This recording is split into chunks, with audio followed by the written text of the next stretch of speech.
Cristo, el poder y la sabiduría de Dios. Este sermón fue predicado en la mañana del sábado 17 de mayo de 1857 por Charles Haddon Spurgeon en Music Hall, Royal Surrey Gardens. Cristo, poder de Dios y sabiduría de Dios. 1 Corintios capítulo 1 y versículo 24. La incredulidad hacia el Evangelio de Cristo es lo más irrazonable del mundo, porque la razón que da el incrédulo para su incredulidad se encuentra justamente en el carácter y la constitución del Evangelio de Cristo. Fíjense en que antes de ese versículo leemos: los judíos requerían una señal. Los griegos buscan la sabiduría. Si te encuentras con el judío que no creyó en Cristo en los días del apóstol, él dijo: no puedo creer porque quiero una señal. Y si te encontraste con el griego, dijo: no puedo creer porque quiero un sistema filosófico, uno que esté lleno de sabiduría. Ahora, dice el apóstol, ambas objeciones son insostenibles y poco razonables. Si suponéis que el judío requiere una señal, esa señal le es dada. Cristo es el poder de Dios. Los milagros que Cristo hizo en la tierra fueron signos más que suficientes, y si el pueblo judío no tuviera más que la voluntad de creer, habría encontrado abundantes signos y razones para creer en los actos personales de Cristo y sus apóstoles, y que los griegos digan: no puedo creer porque necesito un sistema sabio. Oh griego, Cristo es la sabiduría de Dios. Si se investigara el tema, se encontrará en él la profundidad de la sabiduría, una profundidad donde el intelecto más gigantesco podría ahogarse. No es un evangelio superficial, sino uno profundo, un abismo que sobrepasa el entendimiento. Su objeción es infundada, porque Cristo es la sabiduría de Dios y su evangelio es la más alta de todas las ciencias. Si quieres encontrar la sabiduría, debes encontrarla en la palabra del Apocalipsis. Ahora, esta mañana, intentaremos sacar estos dos pensamientos del evangelio, y puede ser que Dios bendiga lo que diremos para eliminar la objeción de los judíos o los griegos, para que el que necesite una señal pueda verla en el poder de Dios en Cristo. Entenderemos nuestro texto de una triple manera. Cristo, es decir, Cristo personalmente, es Cristo, poder de Dios y sabiduría de Dios. Cristo, es decir, Cristo en el corazón de la religión, es Cristo, poder de Dios y sabiduría de Dios. Primero, para empezar con Cristo personalmente, Cristo considerado como Dios y hombre, el Hijo de Dios igual a su Padre y sin embargo el hombre, nacido de la Virgen María, Cristo en su compleja persona es Cristo, poder de Dios y sabiduría de Dios. Él es el poder de Dios desde toda la eternidad. Por su palabra fueron hechos los cielos y todas las huestes de ellos. La palabra era Dios y la palabra estaba con Dios. Todas las cosas fueron hechas por Él y sin Él no se hizo nada de lo que fue hecho. Los pilares de la tierra fueron colocados en sus bases eternas por la omnipotente mano derecha de Cristo. Las cortinas de los cielos fueron corridas sobre sus anillos de luz estrellada por aquel que era desde siempre el Hijo de Dios Todopoderoso. Los orbes que flotan en el aire, en el éter, esos planetas pesados y esas poderosas estrellas fueron colocados en sus posiciones o enviados rodando por el espacio por la fuerza eterna de aquel que es el primero y el último, el príncipe de los reyes de la tierra. Cristo es el poder de Dios porque Él es el creador de todas las cosas y por Él todas las cosas existen. Cuando vino a la tierra tomó la forma de un hombre. Se alojó en la posada y durmió en el pesebre. Aún así dio pruebas de que era el Hijo de Dios. No tanto cuando siendo un niño de un largo periodo el inmortal era el mortal y el infinito se convirtió en un bebé. No tanto en su juventud, sino después cuando comenzó su ministerio público. Entonces dio abundantes pruebas de su poder y su divinidad. Los vientos silenciados por su dedo se elevaron. Las olas se calmaron con su voz para que se volvieran sólidas, como el mármol bajo su huella. La tempestad se acobardó a sus pies como ante un conquistador al que conocía y obedecía. Estas cosas, estos elementos tormentosos, el viento, la tempestad y el agua, dieron plena prueba de su abundante poder. El cojo saltando, el sordo oyendo, el mudo cantando, el muerto resucitando, estas, de nuevo, eran pruebas de que Él era el poder de Dios. Cuando la voz de Jesús sorprendió a las sombras del Hades y rompió los lazos de la muerte con Lázaro salga, y cuando el cadáver podrido en la tumba despertó a la vida, hubo pruebas de su poder divino y de su divinidad. Mil otras pruebas que Él proporcionó, pero no necesitamos quedarnos para mencionárselas a ustedes que tienen Biblias en sus casas y que pueden leerlas todos los días.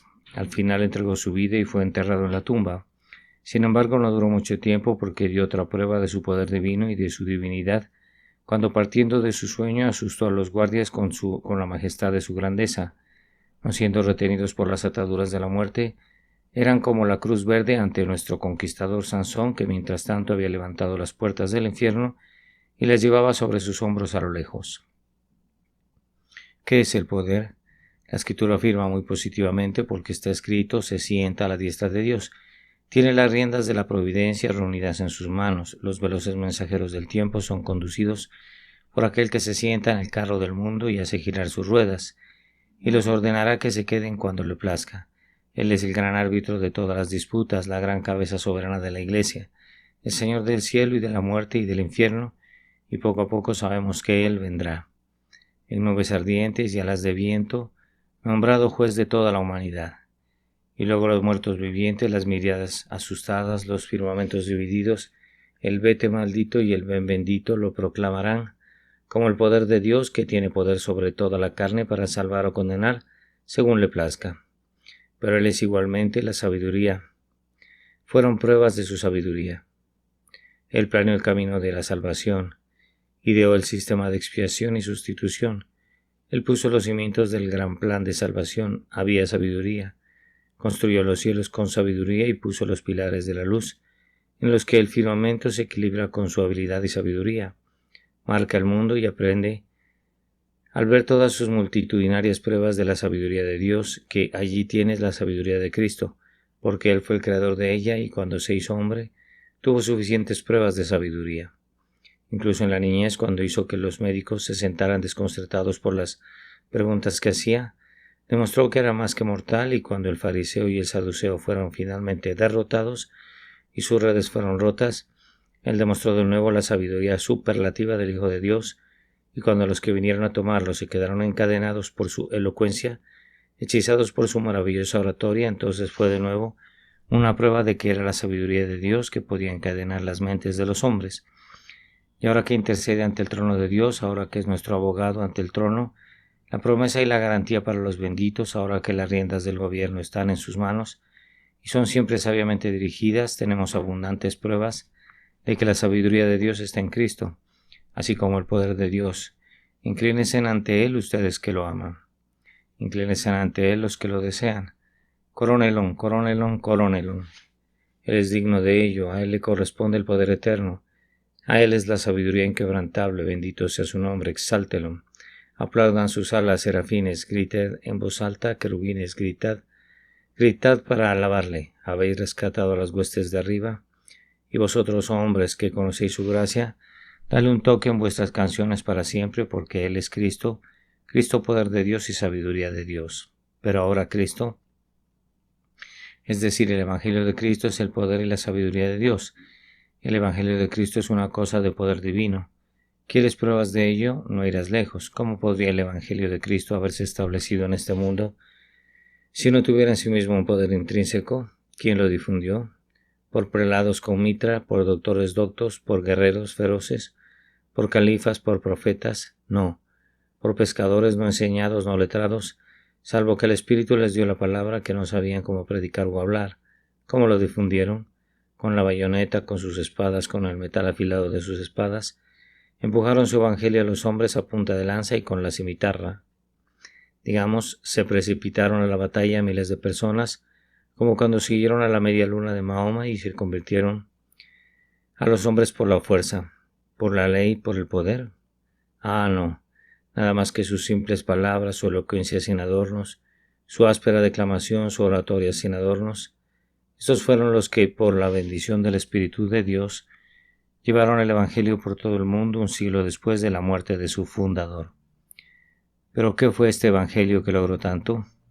Fue algo agradable para la naturaleza humana, ofreció un paraíso de felicidad presente, ofreció deleite a la carne y a los sentidos, ofreció perspectivas encantadoras de riqueza, daba ideas licenciosas a los hombres. No, era un Evangelio de moralidad muy estricto, era un Evangelio con delicias completamente espirituales.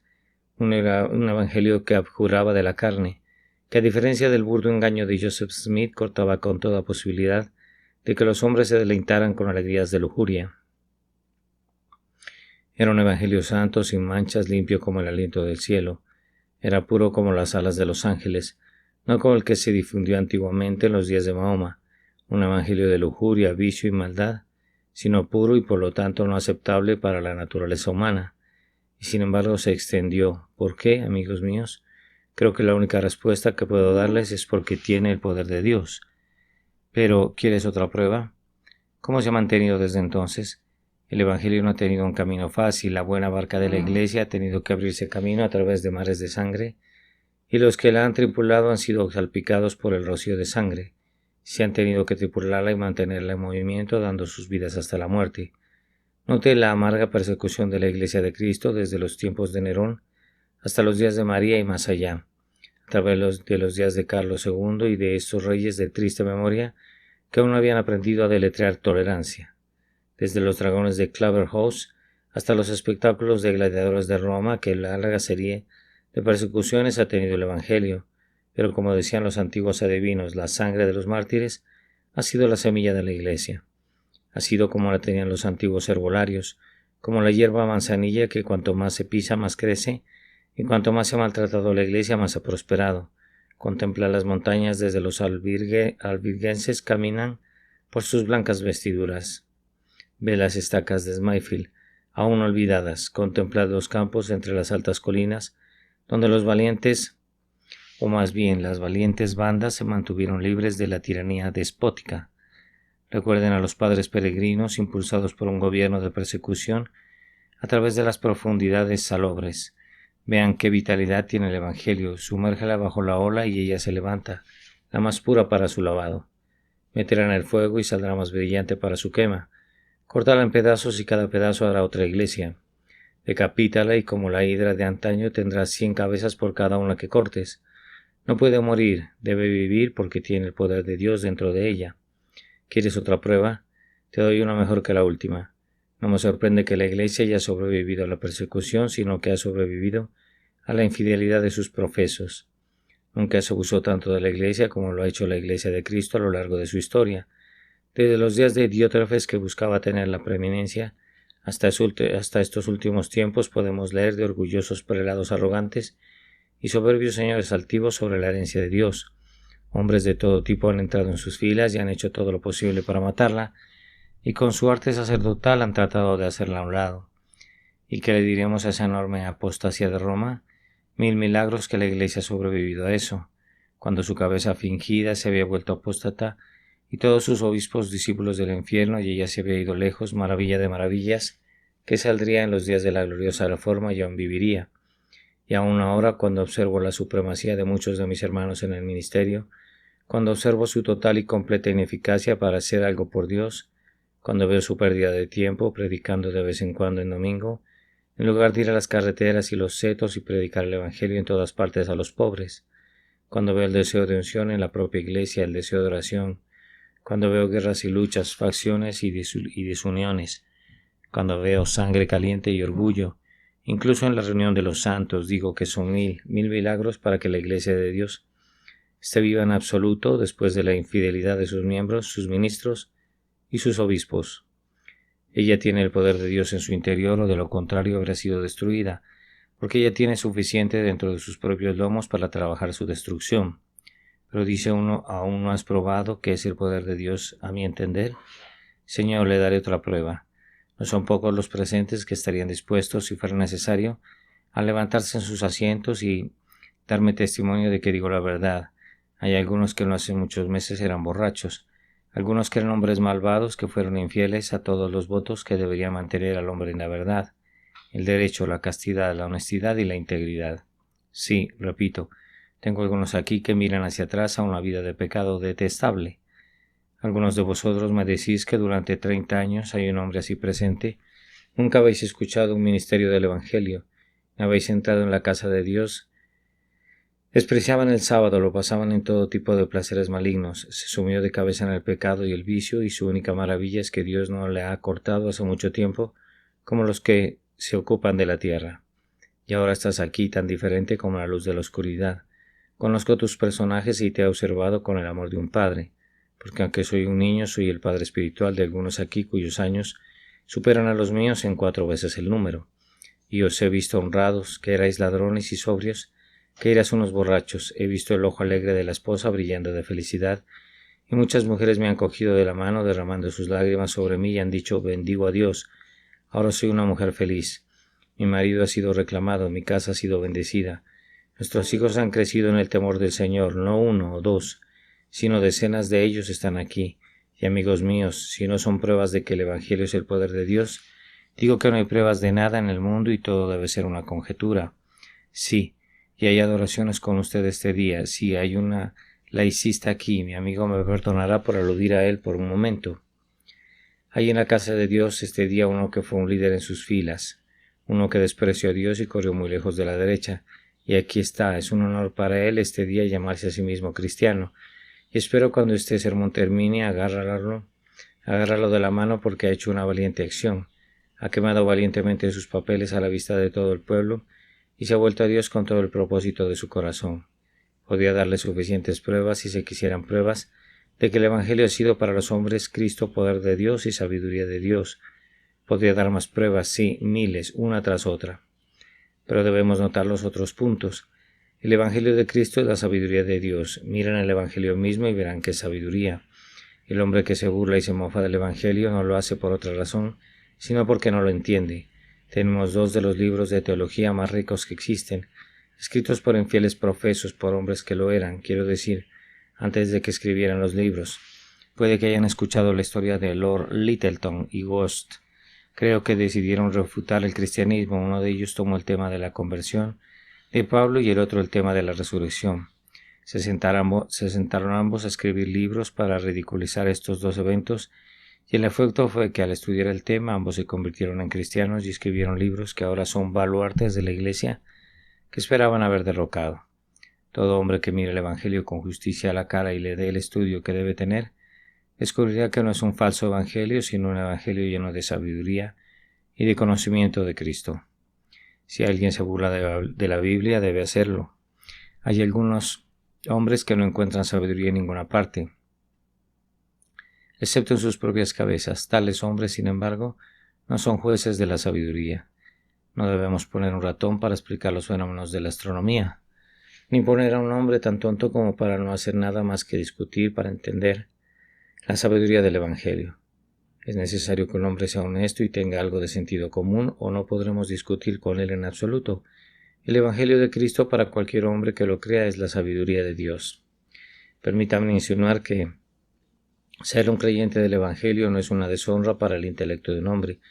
Mientras que el Evangelio puede ser entendido por los más pobres y los más analfabetos, mientras que hay zonas poco profundas en él donde un cordero puede vadear, hay profundidades donde el leviatán puede nadar.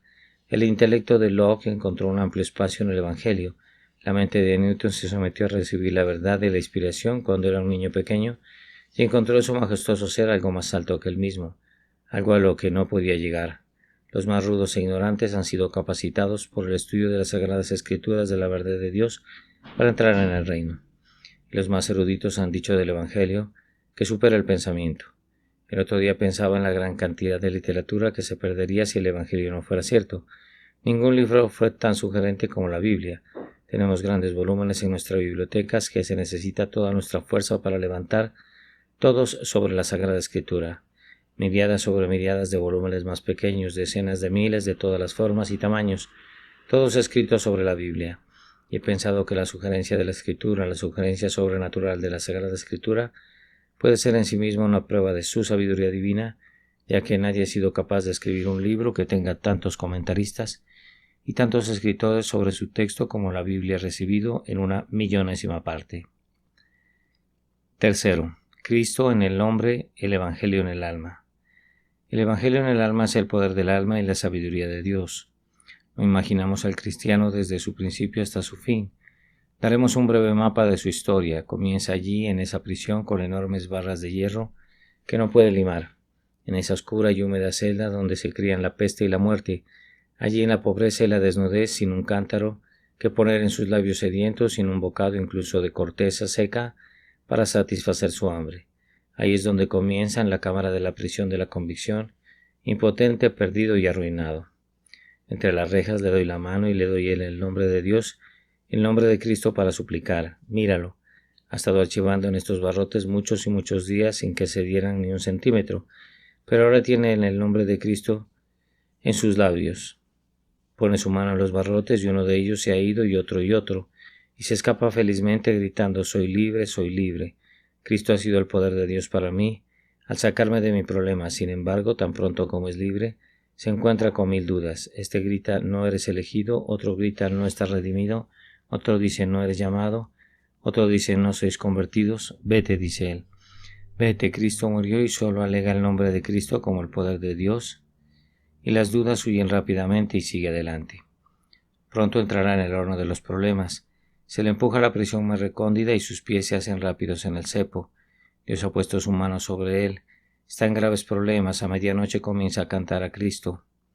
Y aquí que las paredes empiezan a tambalearse y los cimientos de la prisión a temblar, y las cadenas del hombre se quitan y sale libre, porque Cristo lo ha liberado de los problemas. Aquí hay una colina para subir en el camino al cielo. Cansado se calienta en la ladera de esa colina y piensa que debe morir antes de llegar a la cima. Se le susurra al oído el nombre de Jesús. Se pone en pie y sigue su camino con nuevo valor, hasta alcanzar la cima, cuando grita: Jesucristo es la fuerza de mi canción. Él también se ha convertido en mi salvación. Véalo de nuevo. De repente se ve acosado por muchos enemigos. ¿Cómo va a resistirse a ellos? Con esta verdadera espada, esta verdadera hoja de Jerusalén, Cristo y él crucificados. Con esto mantiene al diablo a distancia. Con esto lucha contra la tentación, contra la lujuria, contra la maldad espiritual en las alturas, y con esto resiste. Ahora ha llegado su última lucha: el río, la muerte, rueda negra y huraña ante él. Formas oscuras se elevan del diluvio y aúllan y le asustan. ¿Cómo cruzar a la corriente? ¿Cómo encontrar un lugar para aterrizar en el otro lado? Los pensamientos temerosos lo dejan perplejo por un momento. Está alarmado, pero recuerda que Jesús murió.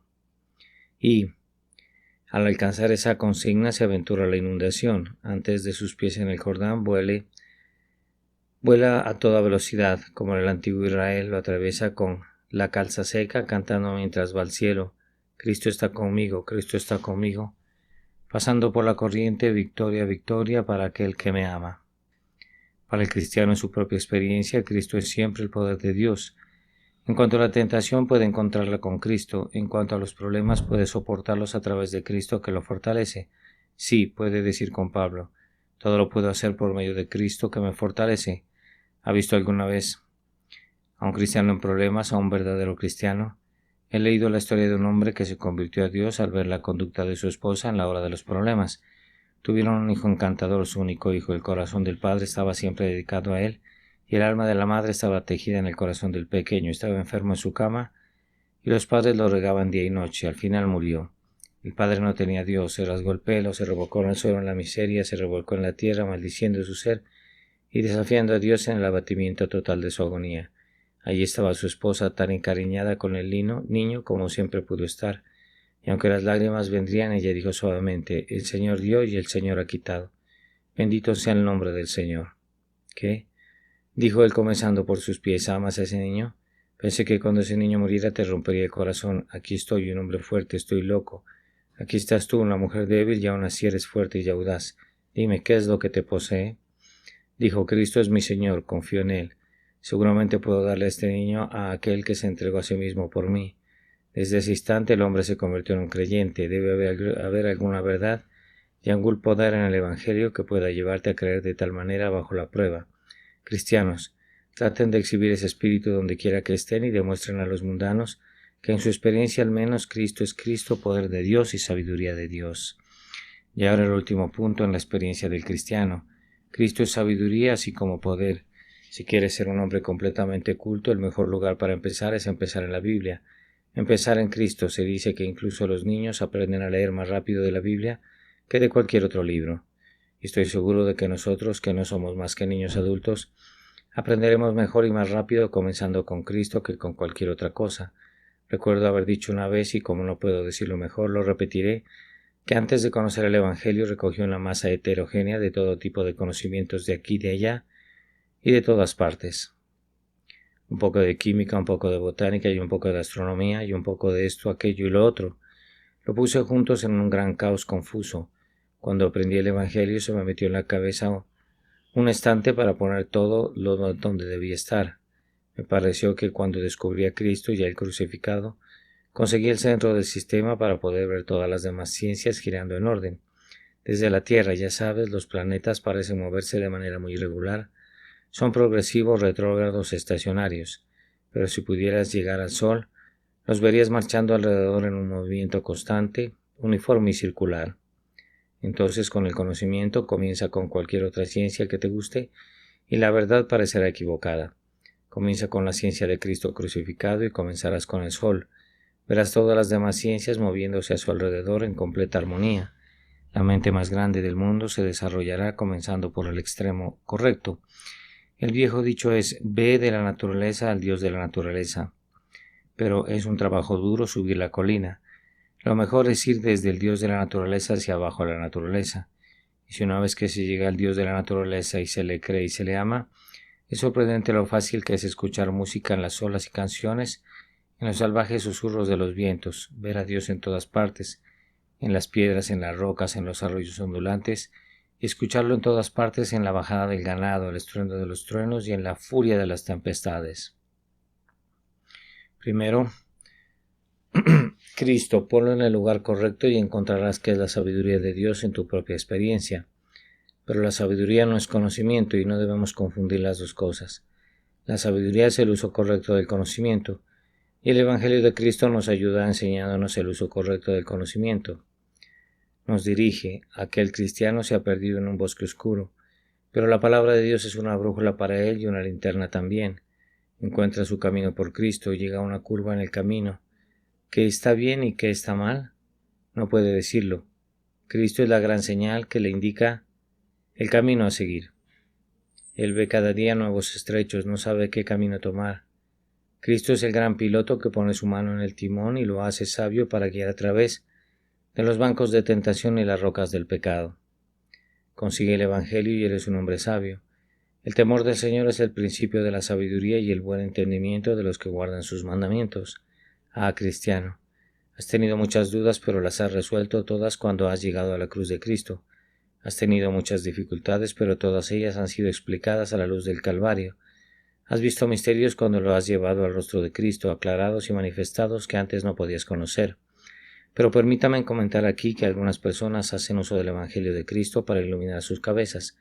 En lugar de hacer uso de él para iluminar sus corazones, son como el granjero Rowland Hill una vez descrito. El granjero está sentado junto al fuego con sus hijos. El gato ronronea a la chimenea y todos están muy cómodos. El labrador se precipita y grita: ladrones, ladrones. El granjero se levanta en un momento, agarra la vela, la lleva a la cabeza, corre tras los ladrones y dice Rowland Hill: se tira sobre una carretilla porque lleva la luz a la cabeza en lugar de llevarla a los pies. Así que hay muchos que solo sostienen la religión para iluminar su intelecto, en lugar de sostenerla para iluminar su práctica, y así hacen una triste caída y se arrojan al fango y hacen más daño a su profesión cristiana en una hora del que nunca podrán recuperar. Tengan cuidado de hacer de la sabiduría de Dios por el Espíritu Santo de Dios una cosa de verdadera sabiduría, dirigiendo sus pies a sus estatutos y manteniéndolos en sus caminos. Y ahora un llamamiento práctico y lo hemos hecho. He estado poniendo mi flecha en la cuerda y he usado muchos símiles ligeros. Lo he hecho como si el arquero inclinara su flecha con una pluma para hacerla volar mejor. Sé que un dicho pintoresco a menudo se queda en el olvido. Cuando otra cosa se olvida por completo, ahora saquemos el arco y enviemos la flecha a vuestros corazones. Hermanos y hermanas, ¿cuántos de vosotros habéis sentido en vosotros mismos que Cristo es Cristo por el poder de Dios y sabiduría de Dios? La evidencia externa es la mejor evidencia en el mundo de la verdad del Evangelio. Nadie puede probar la verdad del Evangelio también como María, la sirvienta de allá, que tiene el Evangelio en su corazón y su poder se manifiesta en su vida. Dime, ¿alguna vez Cristo ha roto tus lazos y te ha liberado? ¿Te ha liberado de tu mala vida y de tu pecado? ¿Te ha dado una buena esperanza por la gracia y puedes decir ahora, en Él me apoyo? ¿En mi amado que me quedo yo mismo? Si es así, vete y regocíjate, eres un santo, porque el apóstol ha dicho: Él es para nosotros los salvados, Cristo poder de Dios y sabiduría de Dios. Pero si no puedes decir esto, permíteme advertirte afectuosamente. Si no quieres este poder y esta sabiduría de Cristo ahora, lo querréis dentro de poco. Cuando Dios venga a juzgar a los vivos y a los muertos, cuando os presentéis ante su tribunal y cuando todas las obras que hayáis hecho sean leídas ante un mundo reunido, entonces querrán la religión. Oh, que tuvieras la gracia de temblar ahora. La gracia de besar al Hijo, no sea que se enoje y perezca en el camino, cuando su ira se encienda solo un poco. Escuche usted cómo ser salvo y lo he hecho. Sientes que eres un pecador, eres consciente de que te has rebelado contra Dios, estás dispuesto a reconocer tus transgresiones y las odias y aborreces, mientras que al mismo tiempo sientes que no puedes hacer nada para expiarlas. Entonces escucha esto: Cristo murió por ti, y si Él murió por ti no puedes estar perdido.